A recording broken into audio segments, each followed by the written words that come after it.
Mae tebygolrwydd yn dweud wrthyn pa mor debygol yw rhywbeth o ddigwydd, ac mae'n bosib defnyddio'r eirfa ganlynol i ddisgrifio tebygolrwydd penodol.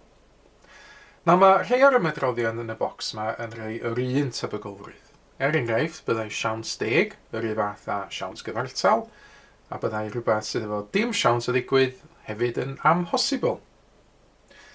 Nawr gadewch i ni defnyddio'r eirfa yma i geisio ateb ychydig o gwestiynau am debygolrwydd. Yn gyntaf, beth yw tebygolrwydd mae Ionawr y cyntaf fydd diwrnod cyntaf flwyddyn nesaf? Wel, mae hwn yn rhywbeth sydd yn digwydd pob blwyddyn, felly mae hwn yn sicr o ddigwydd flwyddyn nesaf. Nesaf, beth yw'r tebygolrwydd o gael 8 wrth daflu dis? Nawr o ystyried mae y rhifau 1 i 6 yn unig sydd ar dis cyffredin, bydd y tebygolrwydd o gael 8 yn amhosibl, neu fysa fo gyda fo ddim siawns o ddigwydd. Yna, beth yw'r tebygolrwydd y bydd hi'n glawio yfory? Wel, efallai fo hwn yn dibynnu ar yr adag o'r flwyddyn, dyn ni'n gofyn y cwestiwn, neu y tywydd heddiw efallai.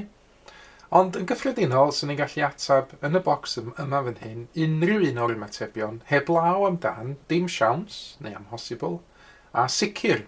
Oherwydd, os dwi'n deud heddiw, mae'n sicr o lawio fory, wel, fy'n y wastad siawns bach efallai, fod i ddim am lawio. Neu os dwi'n deud fod y siawns i gael glaw fory yn amhosib, wel, pwy a wyr beth sy'n digwydd efo'r tywydd, eto efallai fo'n ar rhyw fath o siawns y bydd glaw yn cyrraedd erbyn y fory.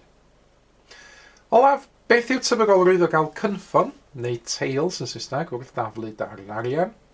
Wel, hefo darn arian, ac yn gymryd fod yn un teg, pen a chynffon ydy'r unig bethau sy'n gallu ymddangos wrth daflu darn arian. Felly yn fan hyn mae yna siawns 10 neu siawns gyfartal o gael y cynffon. Yn awr, gadewch i chi atab ychydig o gwestiynau ar debygolrwydd. Defnyddiwch y geiriau sy'n cael ei dangos yn y sgrin yn awr i geisio rhoi atab i'r cwestiynau sydd yn dilyn. Ac unwaith i chi gael cyfle i feddwl amdano hein, mi ydych chi wirio'ch atebion chi wedyn drwy edrych ar yr atebion cywir sydd yn awr yn cael ei dangos ar y sgrin.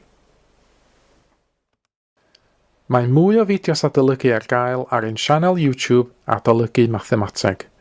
Am y newyddion diweddaraf neu holi cwestiwn, dilynwch ein cyfrif trydar @Mathemateg. Neu ewch i'n gwefan www.mathemateg.com am fwy o adnoddau adolygu.